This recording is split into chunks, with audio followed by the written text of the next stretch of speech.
그럼 그 뇌출혈, 이게 보고서 보니까 원인이 거의 하나로 딱 지목되던데요.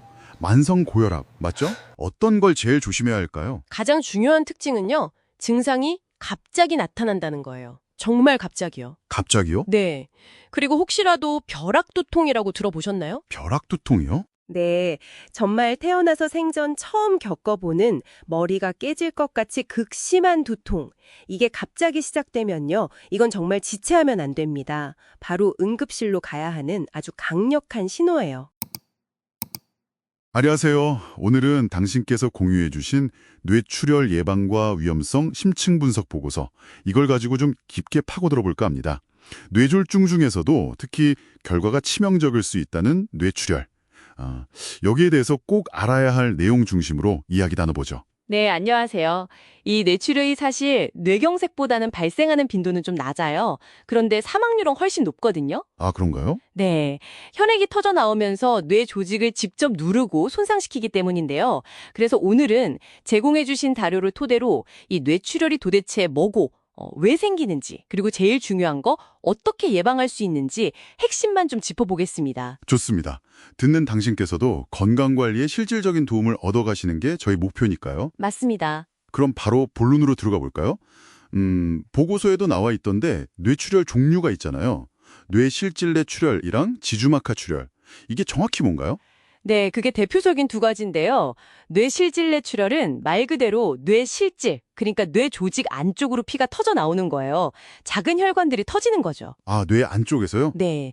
그리고 지주막하 출혈은 뇌를 이렇게 싸고 있는 얇은 막이 있어요. 거미막이라고도 하는데 그 막 아래 공간으로 피가 확 퍼지는 겁니다. 그렇군요. 외상 때문에 생기는 출혈도 물론 있지만 오늘은 질병 때문에, 그러니까 저절로 발생하는 이 두 가지 유형을 좀 더 집중해서 이야기해 보려고 합니다. 자료에서도 이 부분을 다루고 있고요. 네, 좋습니다. 그럼 그 뇌실질내 출혈, 이게 보고서 보니까 원인이 거의 하나로 딱 지목되던데요. 만성고혈압, 맞죠? 네, 정확합니다. 정말 압도적인 원인이 바로 만성고혈압이에요. 왜 그런 건가요? 이게 오랫동안 혈압이 계속 높으면요. 뇌 속 깊은 곳에 있는 아주 가느다란 혈관들이 있거든요. 이게 계속 압력을 받으니까 약해져요. 아, 계속 압력을 받아서? 네.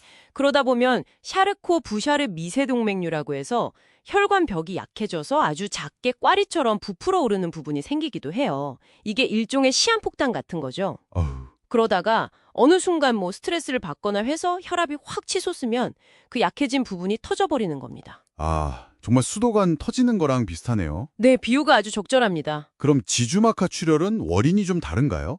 보고서에서 이걸 뇌속 시한폭탄이라고 딱 표현했던데요. 네, 맞습니다. 이건 주로 뇌동맥류라는 것이 파열돼서 생겨요. 뇌동맥류요. 네, 뇌 바닥 쪽에 있는 좀 더 굵은 동맥 혈관 벽의 일부가 약해져서 마치 풍선처럼 이렇게 부풀어 오른 상태를 말하는데요. 아, 이게 평소에는 아무 증상이 없어요. 그런데 어느 날 갑자기 이게 딱 터지면 출혈량이 많고 매우 심각한 상황으로 이어질 수 있죠. 그래서 시한폭탄이라고 부르는 거고요. 그렇군요. 이것도 그럼 위험 요인이 있나요? 네, 고혈압도 물론 위험 요인이고요. 흡연. 그리고 보고서에서도 지적했듯이 가족력. 그러니까 가족 중에 뇌동맥류를 앓았던 분이 계시면 위험도가 더 높아집니다. 아, 가족력도 중요하군요. 그럼 이런 뇌출혈이 딱 발생했을 때 우리가 알아챌 수 있는 신호, 여기서부터 정말 중요해지는데 어떤 걸 제일 조심해야 할까요? 가장 중요한 특징은요. 증상이 갑자기 나타난다는 거예요. 정말 갑자기요. 갑자기요? 네. 그리고 혹시라도 벼락두통이라고 들어보셨나요? 벼락두통이요? 네, 정말 태어나서 생전 처음 겪어보는 머리가 깨질 것 같이 극심한 두통. 이게 갑자기 시작되면요. 이건 정말 지체하면 안 됩니다. 바로 응급실로 가야 하는 아주 강력한 신호예요. 아, 그거 정말 위험한 신호군요. 네. 주로 뇌동맥류 파열, 그러니까 지주막하 출혈일 가능성이 높죠. 그 외에도 갑자기 의식이 좀 흐려진다거나 맘 메스껍고 토한다거나 아니면 몸 한쪽 팔다리에 힘이 빠지거나 감각이 이상해지거나 네. 말이 좀 어눌해진다거나 아니면 갑자기 막 심하게 어지러운 증상, 이런 것들이 나타날 수 있습니다. 출혈 위치에 따라서 증상은 정말 다양하게 나타나요. 와, 듣기만 해도 정말 무섭네요. 이런 뇌출혈 혹시 예방이 가능할까요? 이 보고서 주신 것도 결국엔 예방에 대한 답을 찾고 싶으셨을 것 같은데요. 네, 그럼요. 다행히 상당 부분 예방이 가능합니다. 특히 아까 말씀드린 뇌실질 내 출혈은 원인이 명확하잖아요. 네, 고혈압. 네. 그래서 혈압 관리가 핵심 중의 핵심입니다. 보고서에서도 목표 혈압 수치가 제시되어 있었죠. 보통은 140에 90 미만.